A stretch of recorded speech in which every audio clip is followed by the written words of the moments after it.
Château de Picomtal, 14e-16e siècle. Centennial renovations, 1999 to 2002. We're in the heart of the Southern Alps, halfway between Aix-en-Provence and Turin, between Gap and Briançon, overlooking Lake Serponçon and the Durance River Valley, at an altitude of 830 meters across from Écrin National Park. The history of the chateau dates back to the year 1080. A lord of Embrun, forced to flee by the local archbishop, found refuge on his land, built a simple watchtower and established the lordship of Crotte. The neglected state that you see is due to the fact that the last renovations took place over 100 years ago, between 1880 and 1900, by its owner, the historian Joseph Roman. Since that time, nature has taken over the park, damaging pillars, iron fences, and overturning 18th and 19th century stone fountains and pools.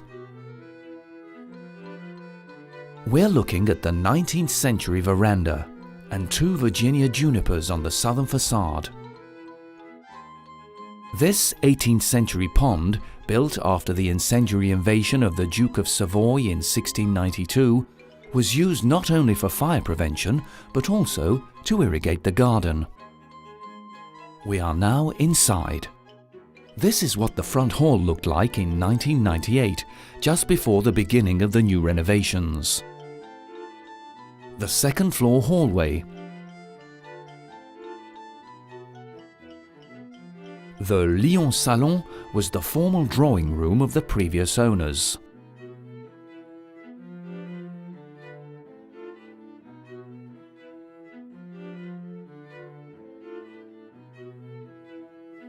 The billiard room.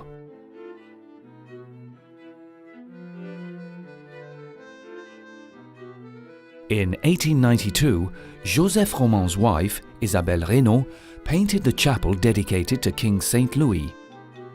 Notice the series of coats of arms that represent various noble Picomtal families.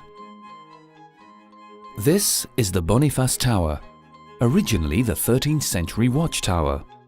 We see how time has left its mark over the last 100 years. The 19th century roof required more than just simple repairs. Water infiltrated through several of the top floor ceilings. In the past, it was delicate for a roofer to work on such a steep slope without the use of a crane. The decorative zinc spike did not appreciate the vagaries of nature. The zinc gutters should have been changed long ago. Water fell directly at the foot of the edifice, weakening masonry and foundations.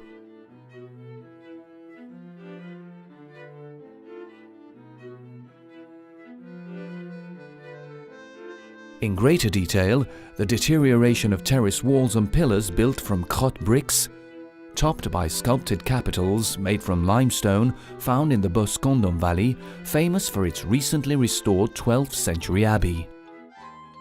In spite of the use of lime in construction, the chateau has not only suffered from water infiltration, but also from earthquakes and mountain instability. The poor condition of the 19th century window frames contributed to the inside deterioration of embrasures and floors.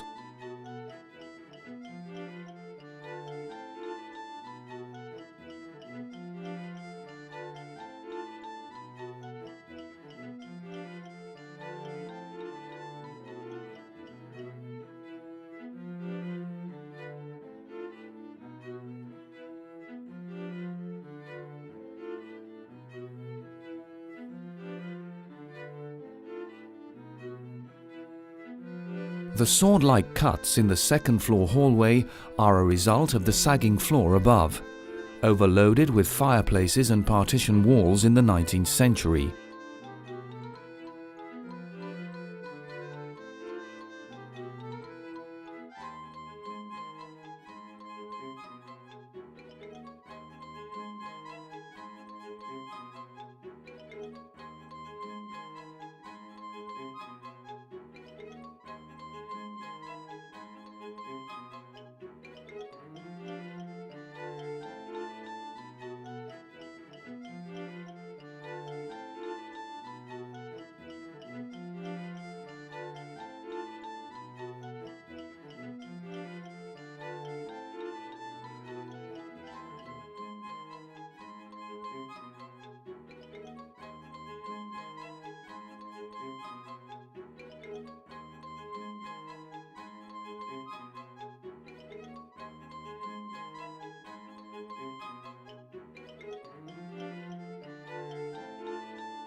The water damage visible on the ceiling is not surprising considering the condition of the gutters. This photo, taken in March 1999, allows us to compare the old slate on the north towers with the new tiles on the main roof. The two south tower pepper boxes were lowered to the ground. We'll see why later on.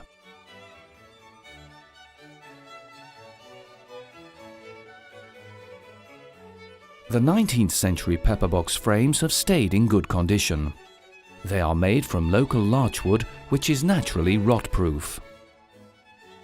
Hooks hold into place slate tiles which are fitted onto a wood lining.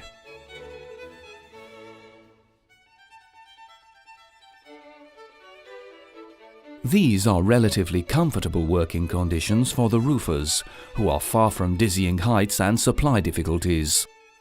Fortunately so, since putting the slate on the cones requires geometrical acrobatics.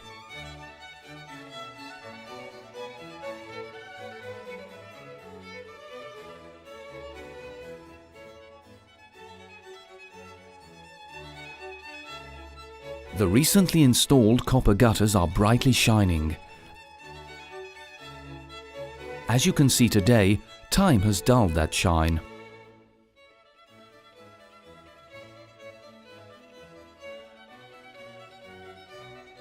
Here's the solution used to lower the pepper boxes. Renting a crane facilitates the job. The pepper boxes are held by cables which are fastened to the frame base in 4 or 6 places. Each pepper box weighs approximately 5 tons. They are not attached to the stonework since there is little chance that they could be blown off by a gust of wind. How unusual to see the 4 towers deprived of their pepper boxes.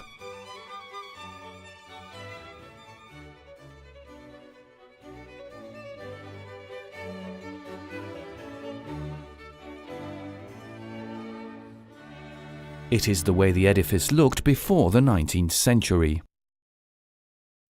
The pepper box is ready to be put back into place.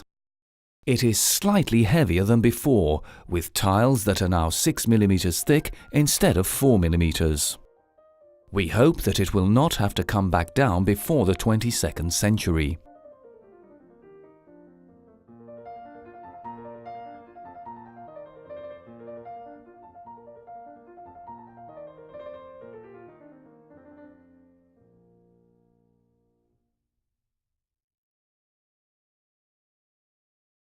Each tile is cut according to the circumference of the cone. The tile is held in place by a single hook. We are on the 2nd floor above the former guardroom. The vaulted ceiling dated from either the 17th or 18th century. It held all the weight of floors above. The thrust of the vault progressively deformed the facade, which had to be partially rebuilt in the 1950s. But the vault continued to be unstable, and the longitudinal cracks were worrisome. Instead of a dangerous and expensive reinforcement procedure, it was decided to replace the ceiling by a new vault, which would be lighter and would not deform the facade.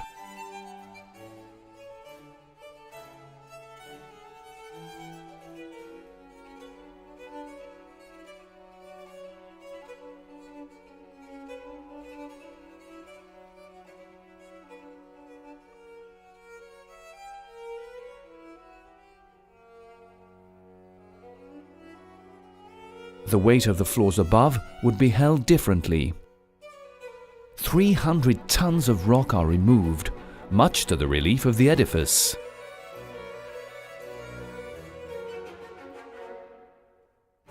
The north pepper boxes are delicately put back into place. Their summits will be topped with the repaired zinc spikes.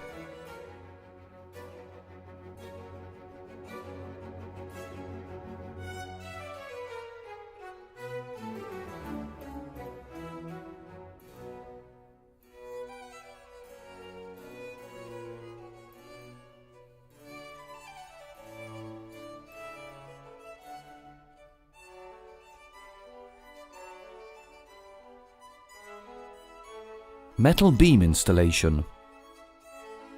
In order to strengthen the edifice, metal beams will be put into place between the supporting walls. The beams will also hold the weight of the floors above. This same operation will be repeated between the second and third floors. Thus reinforced, the chateau will be able to resist the effects of thrust and deformation.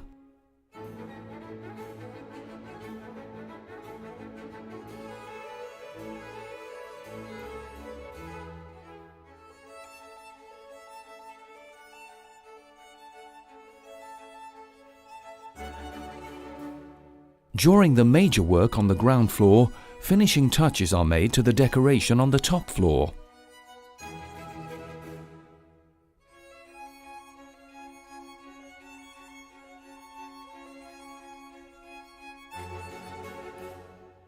The new vaulted ceiling is a simple structure composed of arched metal tubes to which a cardboard grill is fastened and ready to be sprayed with a thin coat of lime.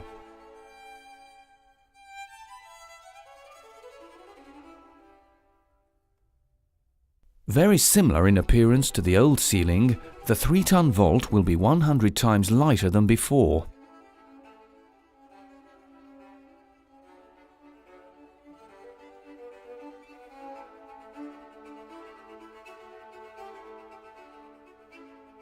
The facade will certainly appreciate the difference. Second floor decoration. The Lyon Salon decoration is being reproduced identically thanks to stenciling.